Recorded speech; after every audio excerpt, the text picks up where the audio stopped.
प्यारे प्रभु यीशु मसीह के मीठे और मधुर नाम में आप सबको जय मसीह की आशा प्रार्थना भवन में मैं आलोक आप सबका स्वागत करता हूं। और वचन में जाने से पहले आइए हम कुछ क्षण तक प्रार्थना करें।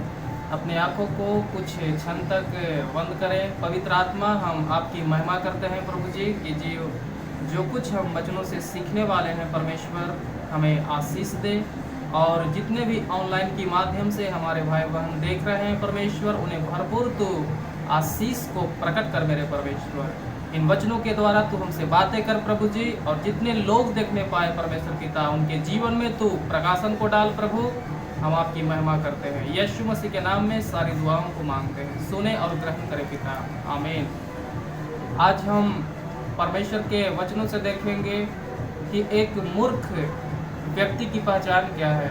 एक मूर्ख व्यक्ति को हम कैसे पहचान सकते हैं। वचन इस प्रकार से कहता है, हमारे साथ निकाल ले नीति वचन उसका 29 अध्याय उसका 11 वचन। उसमें इस प्रकार से लिखा है कि मूर्ख अपने सारी मन की बात खोल देता है, परंतु बुद्धिमान अपने मन को रोकता और शांत करता है। एक मूर्ख व्यक्ति की पहचान ये है कि वह अपने मन की सारी बातें खोल देता है, चाहे उस व्यक्ति के साथ वर्तमान में कुछ घटनाएं घट रही हो या घट गई हो, जो उसके जीवन में बीत चुका है, वो भी अपनी अंदर की बातों को दूसरे के सामने प्रकट करता है, या उसके जीवन में जो बीत रहा होता है वो भी अपने सबके सामने वो बातों को प्रकट करता है। लेकिन हमें सोचने समझने की ये ज़रूरतें हैं कि जब हम लोगों के सामने अपने बातों को शेयर करते हैं, प्रकट करते हैं, तो हमें क्या फ़ायदा होती है। क्या हम उसके नज़रों में महान हो जाते हैं या उसके नज़रों में हम गिरते हैं। अगर आप सोचेंगे तो आप उसके नज़रों में सदा के लिए गिरते हैं, उनके नज़रों में आप बेकार हो जाते हैं।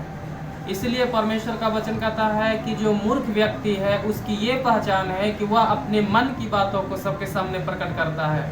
आज बहुत सारे ऐसे लोग हैं जो लोग बोलते हैं एक दूसरे से कि तुम जानता है कि मैं बहुत पहले से ही चोरी करते आ रहा हूँ, मैं इतना लोगों को हानि पहुँचाया, इसके घर में लूटा, उसके घर में लूटा, उसके घर से चोरी किया, ये किया, वो किया, बहुत तरीक़ा की बातें उसे सबके सामने उसे बोलता है और वह प्रकट करता है। दूसरी बातें हैं कि एक बात और है कि बहुत सारे ऐसे लोग हैं जो बोलता है कि तुम जानते हो कि हमारा भाई है जो बहुत ही घटिया, बहुत ही खराब है, वह बहुत ही ज़्यादा। ये हम अपनी बातों को लोगों के सामने बाहर में जाकर बोलते हैं। तीसरी बातें हैं कि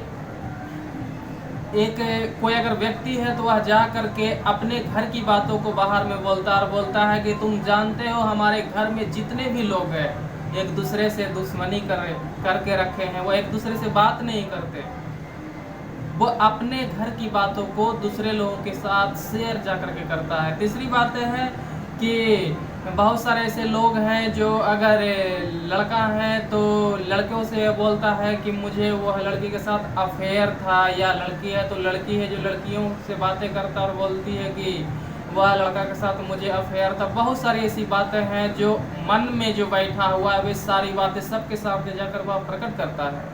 वचन इस प्रकार से बतलाती है कि वह एक मूर्ख इंसान, मूर्ख मनुष्य की पहचान है। अगली बातें हैं कि बहुत सारे ऐसे लोग हैं जो कहीं आग लगता है तो बहुत दिनों के बाद ये बातें बोलते हैं कि जिस दिन आग लगा था उस दिन मैंने आग लगवाया था।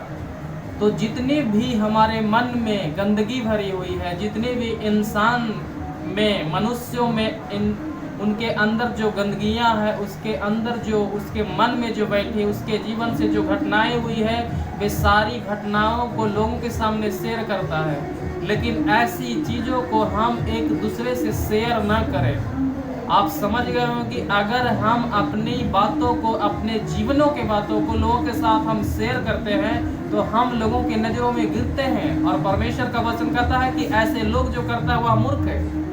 तो आप अपने आप को जांचें कि क्या आपके साथ ऐसी हो रही है। अगर ऐसी घटनाएं हो रही है, आप इसे आपको छोड़ने की ज़रूरत है।